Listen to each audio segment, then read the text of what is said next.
অনেকেই মনে করে থাকে টেস্টোস্টেরন বাড়ানোর জন্য মেডিসিন দরকার, কিন্তু আপনি কি জানেন একটা ছোট্ট খনিজ পদার্থ জিঙ্ক এটা আপনার পুরুষত্ব বজায় রাখতে বড় ভূমিকা পালন করতে পারে।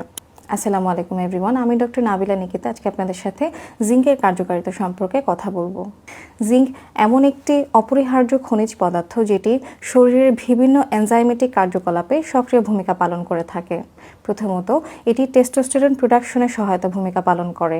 এই জিঙ্কের ডেফিসিয়েন্সি হলে টেস্টোস্টেরন উৎপাদন কমে যায়, যার ফলে কিন্তু যৌন আগ্রহ বা যৌন শক্তি কমে যায়, এর ফলে কিন্তু বন্ধ্যাত্বও হতে পারে। দ্বিতীয়ত, শুক্রাণুর মান ও সংখ্যা বৃদ্ধি। জিঙ্ক স্পার্মের মোটিলিটি, মুভমেন্ট বা কোয়ালিটি ইমপ্রুভ করে, এটা কিন্তু ফার্টিলিটির জন্য খুবই গুরুত্বপূর্ণ। তৃতীয়ত, প্রোস্টেট স্বাস্থ্য রক্ষা। প্রোস্টেট গ্রন্থিতে জিঙ্কের ঘনত্ব অনেক বেশি থাকে, এটি প্রোস্টেটের বিভিন্ন ইনফ্লামেশন, ইনফেকশন, এমনকি ক্যান্সারের ঝুঁকি কমাতেও কিন্তু সাহায্য করে থাকে। চতুর্থ, ইমিউনিটি ও মেটাবলিজম। জিঙ্ক শরীরের ইমিউন সিস্টেমটাকে বুস্ট আপ করে, হরমোন ব্যালেন্সটাকে মেনটেন করে এবং শরীরের যত সব এনজাইমেটিক কার্যকলাপ আছে সেখানে কিন্তু সক্রিয় ভূমিকা পালন করে।